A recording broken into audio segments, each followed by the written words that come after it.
Hey there. You know what's broken? The new Warframe. Yeah, totally broken. And I need to show you why, as well as a really cool fun build that I've made. But don't get ahead of yourself. We'll get to that. So DE, in all of their mighty wisdom and creativity, decided to make this new Warframe, which is basically two separate Warframes in one package. Not in the same way that like Equinox is two separate Warframes, but like literally two individual distinct frames that run around side by side the way Wukong does with his clone, which is kind of broken and kind of insane, especially when you see what each one is actually capable of on their own, let alone together. So first I'm going to show you my own interesting little take on how to build them, and just an interesting build I put together that I think is a lot of fun. And then secondly, I'm going to show you some absolutely crazy clips that show just how unbelievable Sirius's subsume ability is. It is so powerful, it's not even funny. So basically here we have the new Warframe, Sirius and Orion. So as you see, there's two separate Warframes here that you can go back and forth between, and you can actually switch between them in mission as well. I'm not going to go over everything that Orion does because, quite frankly, he actually really doesn't interest me all that much, and honestly, I'm just here for Sirius. So this build is a very Sirius-centric build, but I'm still going to show you a little bit about Orion because of the way I'm still using him as a kind of an accessory to Sirius. So if you go into the abilities here on Orion here, you see that he's got a little scythe where he basically just slashes at enemies. Not that interesting. He's got a 2 that's basically Loki's decoy. Not that interesting. The fourth ability is entirely irrelevant here since I've already subsumed shock onto the Sirius frame, which means that the fourth ability is no longer usable here, which whatever, so we're gonna ignore that. The only ability for him that really does matter to me is his third ability, because what it does is it creates this little black hole that basically sucks in enemies, and then if you use the first ability on Sirius, you can pull the black hole towards you, which is really good, because then you can have a grouping of enemies just get pulled towards you, and then you just stab them. You just stab them right in the face. Stab them. Anyway, so then I've also got Archon shards on him, as you see, so I've got the heat secondary critical chance ones because it's awesome because, well, Sirius does a lot of heat damage, which you'll see. And then I've got 2 armor shards to give them just a little bit more durability because, you know, they're not the most durable frames in terms of armor-wise, and Sirius's third ability benefits from having armor because it's a heal. And then the center one is just ability duration, just for a splash of extra duration because it's not a bad thing, can never really hurt you. So then you have Sirius's abilities, which is, again, a scythe that slashes, but this one's actually ranged. But the main thing I use it for is just pulling that black hole towards me when the Orion casts it, or you can also manually cast the Orion black hole too if you want. And then your second ability is called Jade Stars. This ability is completely broken in so many ways, it's not even funny. So the way this ability works is it's kind of like Nourish or kind of like Zada's Whisper, where when you deal damage, it just infuses heat damage into your damage you do. But instead of doing it the way Nourish does, where it's like, oh, here's a viral status on your weapon, it's not like that at all.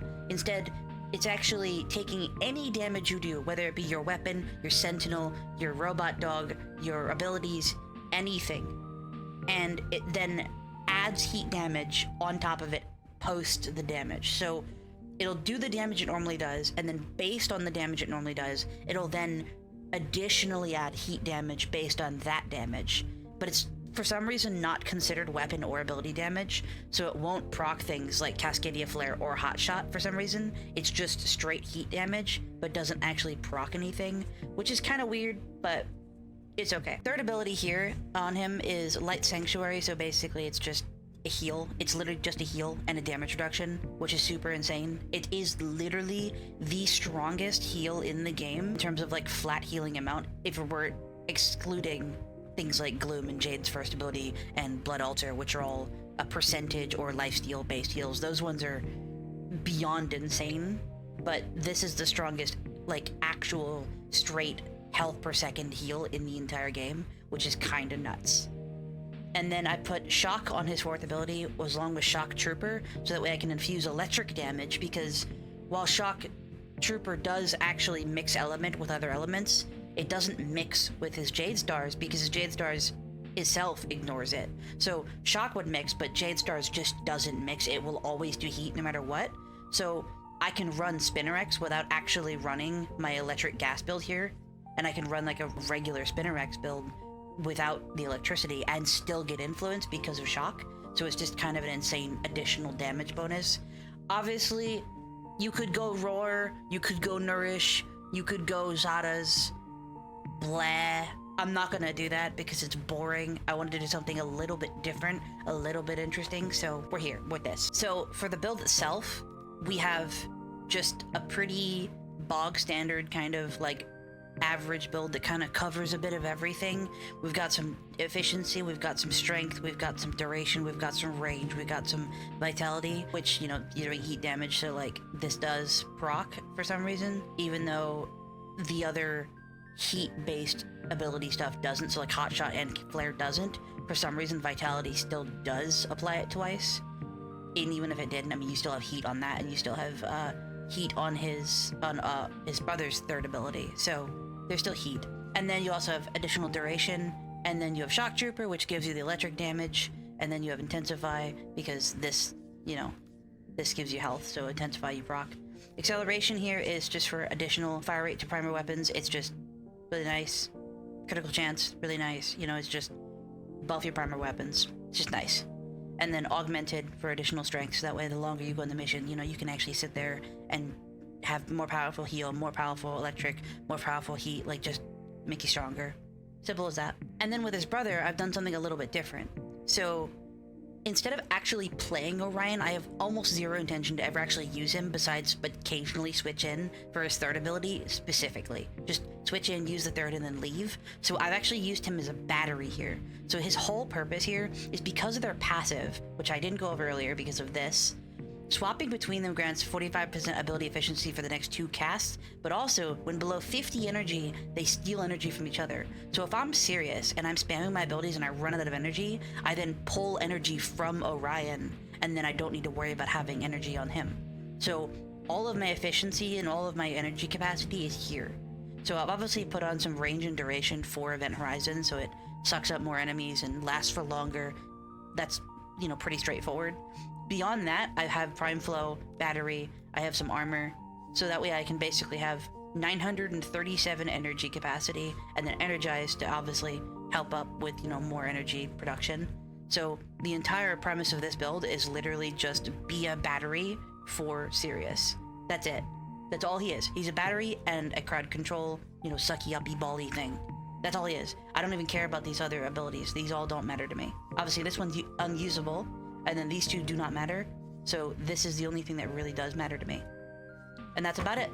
I'm also using the EFE5 Jupiter, the Compressor Prime, and the Spinnerax. These builds are not all that important. You can use whatever weapons you want. This is a damage platform build, so whatever weapons you feel like using is a-okay. So basically, to show you guys how this build works, it's pretty simple.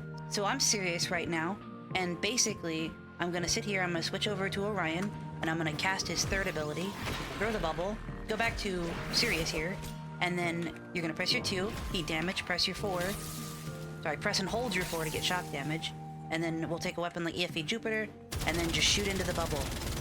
And then you can see how much damage I'm doing. I'm basically outputting a pretty large amount of damage. It's not a small amount by any means. And bear in mind, this is the EFE5 Jupiter. This is not a good weapon by all measures. Like, it's pretty average, not overly the most powerful weapon ever. Oh, and he's just used my compressor, as you saw, and just absolutely nuked everything. So you can do some pretty cool stuff with this. You can buff a lot of weapons into Oblivion, just like you can with like Saren and, you know, Rhino and other, you know, damage platform frames. He's basically now a damage platform, which I know is not the most interesting way to play the game, but I find it a lot of fun personally, so that's what I'm doing. So here's me using the EFE5 Jupiter without the buffs. So what I'm gonna do is I'm going to just run over here. There we go. And then here's me using it without, like I said, the buffs that I have. And it's not a bad weapon by any means. It does decent damage. It's not weak or anything, but ultimately it's not the level of power that I had before. It definitely won't sweep through rooms the way I was. So, back for comparison.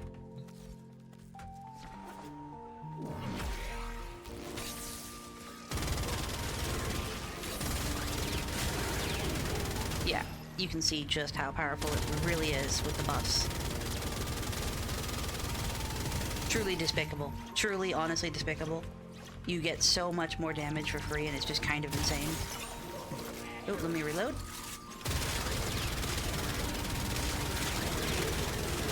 Absolutely menacing. Just not even fair. So basically, the main gameplay loop you want to focus on is you want to just press and hold 3, press and hold 1 or whatever, and then pull it over. So that's the gameplay loop I've been doing, is basically you press and hold 3, then you press and hold 1, straight back at the things, because when you press and hold 1, you pull it towards you, and you refresh the duration. So then you actually can keep this thing going as long as you need. And then I can spawn more enemies, pull it towards me, and then I've got a nice handful of enemies I can kill, which is super fun and super convenient. Oh, they're getting too far away. Let me pull them back over to me, and there you go. Super straightforward, super easy to use, and quite frankly, a lot of fun. And like I said, if I ever start running out of energy, I can always just leech off of Orion for my energy, because he's now a battery, and that's all he is to me. A battery and this. But once he casts this once, you don't really need to worry about recasting as long as you maintain it. So then, at that point, he is literally just a battery. Funny little thing, he works just like Wukong Clone. If you disable 2 of your weapons, he won't have a weapon. So if you just want him to just stand there and do nothing, that's what you can do. You can just make him just stand there like he is now. Useless little bunny, not doing anything. But yeah, in short, that's the build. That's kind of how that build works. And I hope you guys enjoy that build. But that's not all. There's more to show you. So I wanted to show you guys some interesting clips, just real quick. I'm just gonna put them on screen so you can watch them. But basically, it's insane what this ability from Sirius can actually do, because when you subsume it onto other Warframes, it actually applies that heat status effect onto every source of damage. Like I said, it works on Citrine, it works on Noko, it works on Octavia, it works on everything. Like, every Warframe you can think of, all of their abilities, it just applies heat damage. It's basically Valence Formation, but exclusively heat, and not like, oh, Valence Formation, any element, whatever, you know, right? It's basically just a heat-only Valence Formation, which is pretty awesome as it is, because heat's awesome, and we love heat. Imagine the capability you can do with Lavos. Like, I can only imagine what the Lavos community is going to do when they get their hands on that and when they figure that out, because Valence Formation with like a different element and then that boosting heat, like, they're gonna be able to do so much damage, it's not even gonna be funny. Like, it's going to be some kind of crazy status nuke. Like, I don't know, the world's gonna end. I swear we're gonna cause like a cataclysmic fucking rift in time and space or something. I don't even know. Lavos players are gonna just go ham. So I'm worried about this ability. I think this is probably the most broken ability they've ever added, and that includes Roar and Zada's Whisper, because if you can apply straight heat damage to any ability, even if it doesn't proc arcanes, is still nuts, because heat damage is just so good. Like, it is easily the best base element, and it's probably the 3rd best status in the game, debatably. So, you know. Plus, again, you can add status effects to frames like Octavia, who don't do status effects. Like, Octavia's damage is just a flat damage. There's no status effect involved, but adding heat on top of that is kind of nuts, because obviously it strips armor of Grineer and other factions who have armor. So you're stripping their armor, and then you're making them more vulnerable to those base damage hits, and also, you know, you're applying a status effect to a frame who was not designed with the status effect in mind, and Octavia already basically one-shots the universe by dancing on their people's grave, so now she's just gonna dance harder on their graves while on fire. So that's fun. Also, you can, you know, use it for really cool weapon status builds. Like, I have put it on Ember with Fireball Frenzy, and then just made my burst in kind of insane. I put it on Araxia and did a similar thing, where basically I'm doing Toxin, Corrosive, and Heat instead of my normal Nourish build that I have that does Viral. So you can do some really cool, really interesting stuff with it. You can put it on Citrine with her Crystal, and then have the Crystal do additional heat procs, which it's already doing heat procs, but have more heat procs, because why not? Heat stacks infinitely. I mean, the stacks go up to enormous amounts. I mean, you can go up to thousands of heat procs. It's kind of insane. So adding more heat procs onto existing heat procs is objectively just a good thing, because who doesn't want more heat procs? Anyway, thank you guys for watching. Really appreciate you guys being here. Hope you enjoyed it. It was a fun video to make, and I'm excited for the other content I'm going to be making, because I definitely have some other crazy ideas that I'm going to be pushing out. I've got some more build ideas, got some more other stuff I want to work on, so I think this is going to be a really fun couple of videos in the next couple of weeks, because I've got several other builds revolving around either Sirius's ability or Orion and Sirius themselves, and then I've also got some other really fun stuff planned down the pipeline. I've got another video for Rhino planned in the future, where I'm going to be talking about Rhino more objectively. I've got a video talking about Lavos. I've got a video talking about my favorite weapon to use on Araxia. So I've got a whole list of videos that I want to get out, so I'm really excited to make those videos and get them out to you guys and see how you guys like them. So anyway, thank you guys so much for watching, and I will see you guys next time.